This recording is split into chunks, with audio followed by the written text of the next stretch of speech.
যারা আল্লাহ তাআলাকে পাওয়ার জন্য চেষ্টা করে, আল্লাহ তাআলা তাদেরকে পথ দেখাবেনই। আল্লাহ তাকে পথ দেখাবেনই। আপনি যে কোনো কাজে আল্লাহ সন্তুষ্টির জন্য করেন, আল্লাহ যেভাবে বলেছেন এভাবে করেন, আপনি সফলতার পথ দেখবেনই। কারণ আল্লাহ তাআলা মুহসিনদের সাথে তো ইহসানের লেভেলে আছে। কারণ সে সব কাজ আল্লাহর জন্য করে।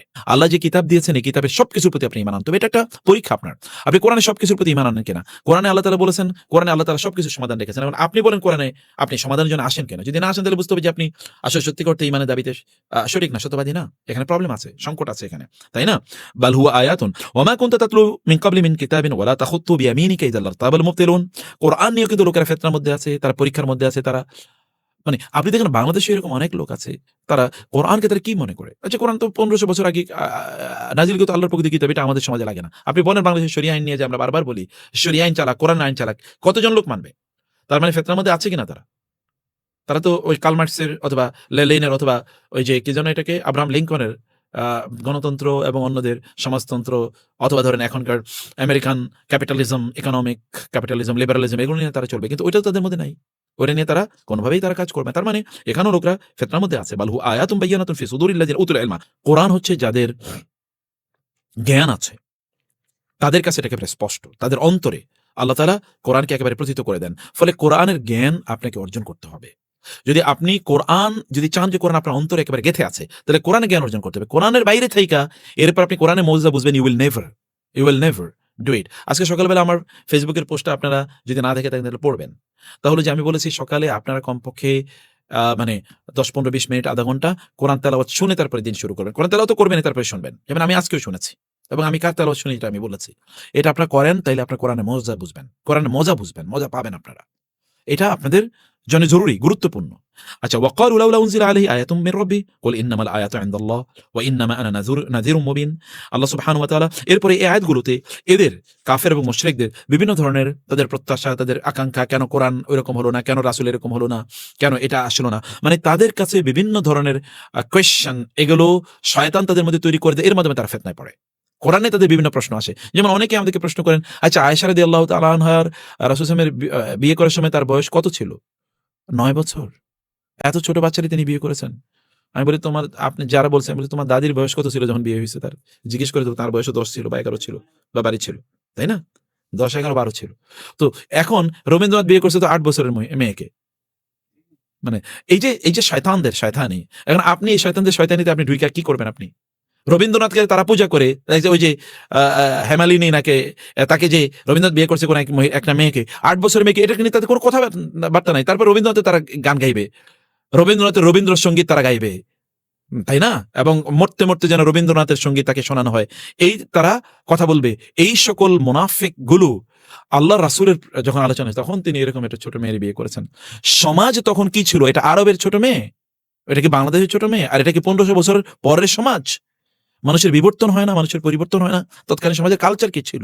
এটা নিয়ে ডিবেটের, এটা নিয়ে আমাদের অনেকে কেন ইনফেরিয়রিটিতে থাকে। অনেকে ইনফেরিয়রিটি থাকে।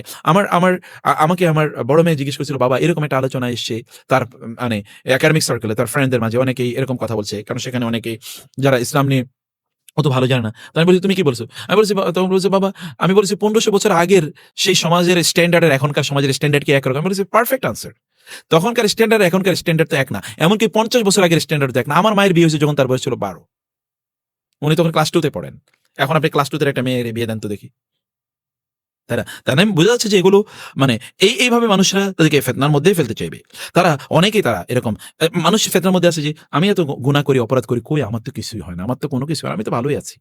যারা অন্যায় করেছে বিশাল লম্বা সময় জুড়ে, অন্যায় আল্লাহ তাআলা তাকে সুযোগ দিয়েছেন, শাস্তি দেন নাই কারণ মনে করছে আল্লাহ বুঝি আমারে অনুমোদন দিয়েছে।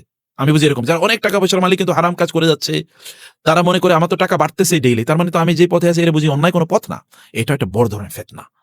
আপনি যদি দেখেন যে আপনি গুনাহ করার পরেও আপনার কোনো কিছু হচ্ছে না, তাহলে বুঝেন আপনি বড় ফিতনার মধ্যে আছেন। বড় পরীক্ষার মধ্যে আছেন। তাই না? আপনাকে আউয়াব হতে হবে। এই কারণে একজন বলেছেন যে আমি তাকে প্রশ্ন করেছিল, আপনি করেন কি? আপনি গুনাহ করেন তো মাঝে, মাঝে দেখি। তিনি বলছেন, হ্যাঁ, আমি গুনাহ করি এবং আমি পরবর্তীতে আবার সাবানও ব্যবহার করি। আগুন ব্যবহার করে সেই গুনাহকে জ্বালিয়ে দেই। সাবান ব্যবহার করে পরিষ্কার করে বলি। বলে সেটা কি? বলে সেটা ইস্তেগফার করি আমি। আগে গুনাহ করি, তার মধ্যে কিছু কাদা আমার শরীরে লাগে। এরপরে আমি ইস্তেগফার করি। এই ইস্তেগফার হলো সাবান। এটা দিয়ে আমি একেবারে সব পাক পবিত্র করে দেই। এটাই হচ্ছে আওয়াব। আনাবা মানে কি? সুম্মা আনাবা ইলাই, অতঃপর সে ও মুনিব আওয়াব, আল্লাহ তাআলা নবী রাসূলের ব্যাপারে বলেছেন মুনিব আওয়াব, ইব্রাহিম আলাইহিস সালামের ব্যাপারে বেশি বলেছেন এবং দাউদ আলাইহিস সালামের ব্যাপারে বলেছেন। মানে আওয়াব মানে কি, মানে হচ্ছে কোনো ভুল যদি করে ফেলে তাহলে আবার ফিরে আসে আল্লাহর কাছে, এরকম আবার ফিরে আসে, বারবার ফিরে আসে, মায়ের কাছে যখন সন্তানরা বারবার ফিরে যায়, এটা এরকম। আচ্ছা লাস্ট, ইয়া ইবাদিয়াল্লাযিনা আমানু ইন্না আরদি ওয়াসিআ, ৫৬তম আয়াত, খুবই গুরুত্বপূর্ণ একটা লিখে রাখবেন। আল্লাহ সুবহানাহু ওয়া তাআলার জমিন এটা প্রশস্ত, আপনাকে হিজরত করতে হবে। আপনাকে কি করতে হবে? হিজরত করতে হবে। রাসূল মক্কা থেকে মদিনায় হিজরত করেছেন ফিতনার কারণে, মানে এখানে তিনি দিন প্র্যাকটিস বা প্রচার করতে পারেন নাই। সাহাবায়ে কেরামরা হিজরত করেছেন দিন প্রচার প্র্যাকটিস করতে পারেন নাই। আপনি যে এলাকায় আছেন এখানে যদি দিন প্রচার না করতে পারেন তাইলে এটা আপনার ফিতনা।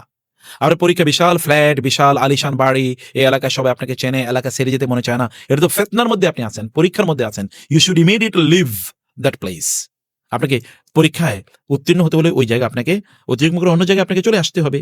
আর যারা এটা করতে পারে আল্লাহ তাআলা তাদেরকে, আপনি দুনিয়ার কিছু একটা ছেড়ে দিয়েছেন, ওই অঞ্চল ছেড়ে দিয়েছেন, আল্লাহ তাআলা জান্নাতে বিশাল বড় সাম্রাজ্য আপনার জন্য তৈরি করে রেখেছেন। আপনি ছেড়েছেন একটু, কিন্তু এর চেয়ে বিলিয়ন ট্রিলিয়ন টাইমস বড় সাম্রাজ্য আল্লাহ তাআলা আপনার জন্য তৈরি করে দিয়েছেন। এরপরে হচ্ছে এই আয়াতের পরে, তারপরে সর্বশেষ এই আপনার ৬১ আয়াত থেকে শুরু করে আপনার ৬৩তম আয়াতে আল্লাহ সুবহানাহু ওয়া তাআলা তার শক্তির মত্তার কথা আল্লাহ তাআলা বলেছেন। আপনি যদি বিপদে পড়েন তাহলে তিনি আপনাকে যে উদ্ধার করতে পারেন, কারণ আসমানের মালিক তিনি, জমিনের মালিক তিনি, আকাশের মালিক তিনি, বাতাসের মালিক তিনি, আসমান থেকে তিনি বৃষ্টি নাজিল করেন।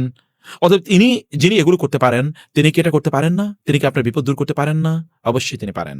আচ্ছা, এবং শেষে ৬৪ থেকে শুরু করে শেষ আয়াত পর্যন্ত, মানে ৬৮তম আয়াতে আল্লাহ সুবহানাহু ওয়া তাআলা একদল মানুষের কথা বলেছেন।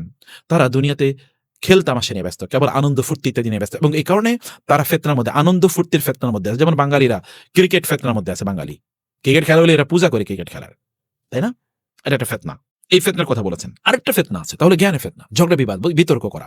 ওয়ালা তুজাদিলু, খুবই ইম্পর্টেন্ট আয়াত, ৪৬তম আয়াত, ওয়ালা তুজাদিলু আহলাল কিতাবি ইল্লা বিল্লাতি আহসান। তো আল্লাহ বলেছেন যখন আহলে কিতাবদের সাথে তোমরা যখন কথা বলবা, বিতর্ক করবা, তখন তোমরা সর্বোত্তম পদ্ধতিতে করো। আমি আপনাদেরকে এই যে আজকের শুরুর নাসিহাতে বলেছিলাম না যে আমাদের আচরণে যেন আমরা ইমাম হই, মনে আছে কিনা? আমি কিন্তু এটা আপনাদেরকে প্রশ্নের মধ্যে আনবো। আচরণের মধ্যে ইমাম মানে কি? মানে আপনি যখন কথা বলবেন তখন আপনি কাউকে আঘাত করে কথা বলবেন না, মানে কাউকে ইজ্জত টানাটানি করবেন না। আপনি সুন্দর করে কথা বলুন। ওয়াকুলু আমান্না বিল্লাযী উনজিলা ইলাইনা উনজিলা ইলাইকুম ওয়া ইলাহুনা ওয়া ইলাহুকুম ওয়াহিদ। যখন আপনি অন্যকে দাওয়াত দেবেন, কাফের এবং মুশরিকদেরকে, বিশেষ করে ইহুদি এবং খ্রিস্টানদেরকে, তখন তাদেরকে বলেন তোমরা যে আল্লাহর ইবাদত করো আমরা তো সেই আল্লাহর ইবাদত করি, কিন্তু মধ্যখানে তোমরা একটু ভুল করছো। তো সুন্দর করে তাকে বুঝিয়ে দেন। আপনি তাকে পরাজিত করবেন ডিবেটে, এর মাধ্যমে আপনি তাকে দাওয়াত দিতে পারবেন না। ডিবেটে কেউ কোনোদিন বিজয়ী হয়ে পরাজিত হয়ে তারপরে সে ইসলাম গ্রহণ করে নাই, কোনোদিন করে নাই। এটা হয় না। আপনার মধ্যে ভালো লাগা তৈরি হতে পারে, কিন্তু এটা কোনোদিন হয় না। তখন সে আরো নতুন ডিবেট নিয়ে আসবে আপনার কাছে।